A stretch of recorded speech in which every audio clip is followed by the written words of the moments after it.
కొంతమంది senior editors వాళ్ళకి వాళ్ళు ఇప్పటి జనరేషన్ తగ్గట్టుగా యాబిడ్ కానీ ఎఫ్సిపి కానీ తెలియకున్నా కూడా సీనియర్ ఎడిటర్స్ అయ్యండి చిన్న చిన్న అప్కమింగ్ ఎడిటర్స్ ఈ డిజిటల్ తెలిసిన వాళ్ళ ద్వారా మేనేజ్ చేస్తూ వాళ్ళు కంటిన్యూ అవుతున్నారు. దీని మీద మీ ఒపీనియన్ ఏంటి? అది కరెక్టేనా? కరెక్టే అండి. కరెక్ట్ అని ఎందుకంటానంటే ఎడిటింగ్ అనేది సెన్స్ అండి. అంటే మనకు టూల్ రావాలి, లేకపోతే సిస్టమ్ మీద కమాండ్ ఉండాలి. ఇప్పుడు ఒక ఎడిటర్ అనేది ఒక టీం, ఒక డైరెక్టర్ అయినా కానీ, ఒక బ్యానర్ అయినా కానీ, ఒక హీరో అయినా కానీ ఎందుకు చూజ్ చేసుకుంటారు? తను నమ్మి చూజ్ చేసుకుంటారు. అంతేగాని తను చేసే టూల్ను నమ్మో, లేదంటే ఇప్పుడు నేను ఎడిట్ చేయొచ్చు, ఎఫ్సిపి చేయొచ్చు, లేకపోతే వాటెవర్ ఇంకో సాఫ్ట్వేర్ చేయొచ్చు. ఇప్పుడు బేసిక్ ఎడిటింగ్ అనేది సెన్స్ అంతే. ఇప్పుడు సీనియర్స్ అనేది వాళ్ళకి ఆపరేటింగ్ తెలుసున్నకపోయినా వేరే వాళ్ళని పెట్టి చేయించుకున్నా కూడా ఇప్పుడు వాళ్ళ సెన్స్ అనేది ఉపయోగపడుతుంది అక్కడ. ఇప్పుడు వాళ్ళు పక్కన కూర్చునే కదా చెప్తున్నారు, ఇప్పుడు నాకు ఇక్కడ వరకు కావాలి, లేకపోతే ఈ కట్ పాయింట్ కావాలి, ఇక్కడ ఇది కావాలి, ఈ ఎమోషన్ ఇది సస్టైన్ అవ్వాలి అని చెప్తుంది, పనిచేస్తుంది వాళ్ళ బ్రెయినే. సో ఆబ్వియస్గా అది రాంగ్ ఏం కాదు. ఇప్పుడు ఏంటంటే ఇప్పుడు ఆ సిస్టమ్ మీద కమాండ్ లేకపోవడం వల్ల మళ్ళీ ఇప్పుడున్న జనరేషన్ మనం ఏదైనా నేర్చుకోవడానికే కొంచెం టఫ్గా ఉంటుంది. అలాంటిది వాళ్ళు ఇది టూల్ అనేది ఎడిటింగ్ కాదండి. టూల్ అనేది ఎడిటింగ్ అనేది కాదు. నువ్వు ఎనీ సాఫ్ట్వేర్ చేయండి, సెన్స్ వాళ్ళకి అది ఉంది, సీనియారిటీ ఉంది, వాళ్ళని నమ్ముతున్నారు. సో వాళ్ళు చేయించుకోవడం తప్పే ఉందండి. ఇప్పుడు నాకు రాదండి. ఇప్పుడు సపోజ్ నేను ఏదో బర్త్డే ఫంక్షన్ చేసుకుంటాను, ఆ వీడియో కెమెరామెన్లు ఫోటో స్టిల్స్ని ఎందుకు పిలిపిస్తే మనకు రాదు కాబట్టి, కానీ నాకేం కావాలో చెప్పగలుగుతున్నాం కదా, అది అంతే. చెప్పి చేయించుకోవడం తప్పే ఉంది. ఇప్పుడు వాళ్ళ బ్రెయినే కదా ఫైనల్గా పనిచేస్తుంది, వాళ్ళ బ్రెయినే, ఫైనల్గా కట్ పాయింట్ వాళ్ళదే. అలాంటప్పుడు తప్పే లేదండి. ఓకే, అంటే ఎడిటింగ్ అన్నది సెన్స్, మైండ్కి సంబంధించి అంతే. బట్ మీ సినిమాకి నేను డైరెక్టర్ అయినప్పుడు నేను ప్రతి ఫ్రేమ్ సీన్లో ఈ షాట్ ఇక్కడి నుంచి ఇక్కడికి కావాలి, ఏ సీన్ తర్వాత ఏ సీన్ కావాలో నేనే చెప్పి, ఇక్కడ ఏ ఎఫెక్ట్ పడాలో కూడా నేనే చెప్పినప్పుడు ఎడిటర్ నేనవుతానా మీరు అవుతారా? అది కరెక్ట్ పాయింట్ అండి. అలా చెప్పినప్పుడు ఆబ్వియస్గా ఎడిటర్ అనేది ఇప్పుడు డైరెక్టర్ గారికి 24 క్రాఫ్ట్స్లో ఎనీ నేమ్ వేసుకునే ఛాన్స్ ఉంటుంది. ఇప్పుడు అలా చెప్పి చేయించుకునేలాగా ఉంటే వాళ్ళు ఎడిటర్ని పెట్టుకోరు నాకు తెలిసి. ఇప్పుడు నేను చేసిన సినిమాలు అంటే నా వరకు నేను మాట్లాడుతున్నాను, మరీ అంతగా ఈ షాట్ ఎక్కడి నుంచి ఇక్కడికి వాడు, లేకపోతే ఈ ఎఫెక్ట్ ఇక్కడ ఇయ్యి, లేకపోతే ఇక్కడి నుంచి నువ్వు డెజాల్వ్ ట్రాన్సిషన్ తీసుకో, ఓపెనింగ్ ఇది ఓపెన్ చేయి అని నేనైతే ఇప్పుడు వరకు చేయలేదు. అలా చెప్పి చేయించుకునే స్టేజ్ ఉన్నప్పుడు ఇంకా అసలు వాళ్ళు ఎడిటర్ని పెట్టుకోవసరం లేదు.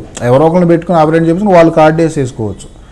వాళ్ళకి రైట్ ఉంది, వాళ్ళు ఎనీ కార్డు ఇప్పుడు డైరెక్టర్ గారు అనేది 24 ఎనీ కార్డు వేసుకోవచ్చు, వాళ్ళు టెక్నీషియన్ కార్డు ఏదైనా.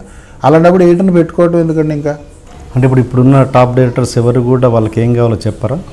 చెప్తారు. అంటే నేను అనేది ఇప్పుడు మరీ కట్ పాయింట్, ఇప్పుడు ఈ షాట్ నువ్వు క్లోజ్ వాడు, లేకపోతే ఇది వైడ్ వాడు, నేను ఈ ఫుటేజ్ తీసాను, నువ్వు ఇక్కడి నుంచి ఇక్కడ తీసుకుని పాయింట్ అని ఎవరో మెన్షన్ చేయరు ఎడిటర్స్కి. ఫస్ట్ వాళ్ళు తీసిన ఫుటేజ్ మనకు వస్తుందండి, దాన్ని మనం చూసేసి మన సైడ్ నుంచి ఒక కట్ చేస్తాం. వన్ కట్ అయిన తర్వాత వాళ్ళు వచ్చేసి చూసుకుని అప్పుడు వాళ్ళకి, ఇప్పుడు సపోజ్ వాళ్ళు వైడ్ అనుకున్న ప్లేస్లో మనం క్లోజ్ వాడు ఉండొచ్చు, లేకపోతే క్లోజ్ అనుకున్న ప్లేస్లో వైడ్ వాళ్ళు, లేదంటే మనం ఏదో ర్యాంప్ చేసేసి ఉండొచ్చు, లేకపోతే ఎమోషన్ మిస్ అయ్యి ఉండొచ్చు అక్కడ. అంటే మనం ఒక పాయింట్ ఆఫ్ వ్యూలో కట్ చేస్తాం కదా. సో అక్కడ చెప్తారు తప్పితే పర్టికులర్గా పక్కన కూర్చొని ఈ షాట్ వాడినప్పుడు అసలు ఎడిటర్ని పెట్టుకోవటం ఎందుకు? ఇంకా ఎడిటర్ పనే ఉందండి, ఇంకా అవసరం లేదు కదా.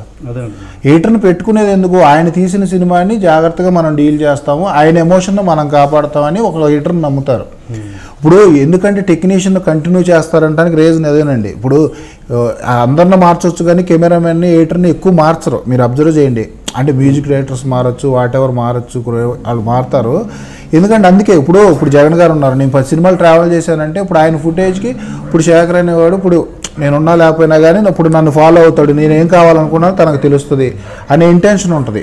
అలా అందుకనే మీకు టెక్నీషియన్ కంటిన్యూ అవుతాడు సినిమాలకి. ఓకే, ఇప్పుడు మరీ చెప్పి చేయించుకునే కాక అసలు ఇప్పుడు అలా చెప్పి చేయించుకుంటే మేమే చేయం కదా, ఇంకెందుకు ఇంకా మనకి ఇవ్వటం ఎందుకు, ఆ పేమెంట్లు మనం తీసుకోవడం ఎందుకు, పేరు వేసుకోవడం ఎందుకు, ఆ జాబ్ సాటిస్ఫాక్షన్ ఇవ్వదు కదా. మరి అంత చెప్పేవాళ్ళు అయితే నేనైతే ఫేస్ చేయలేదండి.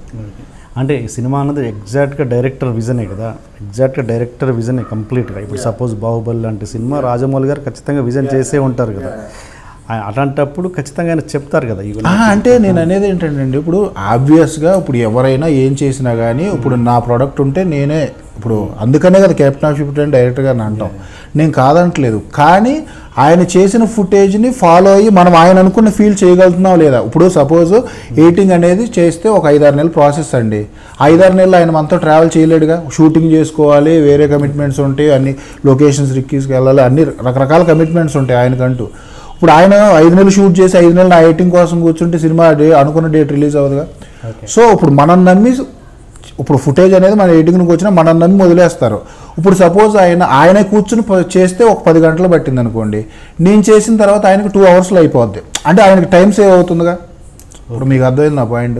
ఇప్పుడు ఆయన విజనే, ఆయన తీసిన ఫుటేజ్నే మనం కట్ చేస్తాం కాదను, కానీ ఆయన ఏదైతే ఫీల్ అయ్యి మనం పెట్టుకున్నాడో ఆయన ఫీల్ అయిన ఎమోషన్ మనం క్యారీ చేయగలుగుతున్నాం లేదనేదే చూస్తారు వాళ్ళు.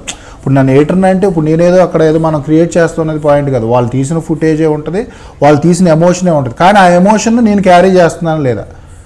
ఇప్పుడు ఆయన ఒక ఎమోషనల్ సీన్ ఏదో షూట్ చేశారు, లేకపోతే యాక్షన్ ఎపిసోడ్ షూట్ చేశారు, దాన్ని ఆయన అనుకున్న ఫీల్డ్కి నేను క్యారీ చేశానా లేదా. ఇప్పుడు ఒక్కోసారి ఆయన అనుకున్న విజన్ ఉండొచ్చు, ఆయనని కాదు వాట్ ఎవర్ ఎవరైనా ఎనీ డైరెక్టర్స్ వాళ్ళు అనుకున్న విజన్ ఒక్కోసారి కొన్ని ప్రాబ్లమ్స్ వల్ల చేయలేకపోవచ్చు, అక్కడ ఉన్న లొకేషన్ వల్ల లేకపోతే పర్సనల్ ఇబ్బంది వల్ల, వాటిని కూడా మేనేజ్ చేస్తూ తీసుకెళ్తాడు వీడు అనే మనకు నమ్ముతారు. ఇప్పుడు జగన్ గారు నాకు సినిమా ఇచ్చారంటే 10 సినిమాలు కంటున్నారని నమ్మబట్టేగా. ఇప్పుడు నాకు ఇప్పుడు బయట సినిమాలు వస్తున్నాయి అంటే ఈవెన్ ఇప్పుడు సినిమాలు చేస్తున్నా మన మీద నమ్మకం బట్టే, అంటే వాళ్ళ విజన్ని మనం కాపాడుతున్నాం లేదనేది పాయింట్ అక్కడ. అంతే తప్పితే వాళ్ళ షూటే, వాళ్ళ రష్ే, వాళ్ళు ఇచ్చిన ఫుటేజే, అలాగని వాళ్ళకి టైం సేవ్ చేస్తున్నాం కదా మనం. ఇప్పుడు అదే మీరు అన్నట్టు ఒక అసిస్టెంట్ని పెట్టేసుకుని చేయించుకున్నారు అనుకో, ప్రతి షాట్కి ఆయన కూర్చోవాలిగా, ఫస్ట్ షాట్ నుంచి సినిమా ఎండ్ షాట్ వరకు ఆయన కూర్చోవాలి, ఆయనకు 5 months టైం పడుతుంది. ఇప్పుడు ఆయన కూర్చోలేరు అంతసేపు. అదే బేసిక్గా అదండి, అంతే వాళ్ళ విజన్ని మనం డీల్ చేస్తాం అంతే. ఇంట్రొడక్షన్ కొంచెం హెవీగా ప్లాన్ చేసాం. అసలు ఏంటి అన్యాయం, ఏంటి దౌర్జన్యం? 3 రోజుల నుంచి మోసం ఉన్నట్టున్నాయి ముఖాలు. ఎవర్రా మీరు? జూనియర్ ఆర్టిస్ట్ ఉన్నది కూడా లేదు కదా, ఎక్కడ పట్టాడు రా బాబు వీడిని. I love you. పోతారా రే, నాశనం అయిపోతారు. జిమ్మి అన్నారేమి? ఇదే సార్ జిమ్మి. అవులే ఆన్లైన్ అవుపిస్తున్నా నీకు. Hey where are the couple, I want to shoot. ముందు కలర్ తెలియట్టుకుని మా కండిషన్ చూడరా Kaabil. So please do subscribe to Loloke please. iDream 1 million subscribers ki reach ayindandi. Congrats to iDream Media on reaching 1 million subscribers. iDream Media on 1 million subscribers reach chesinanduku all the best and congratulations to you. Congrats iDream. Keep up the good work and continue to entertain.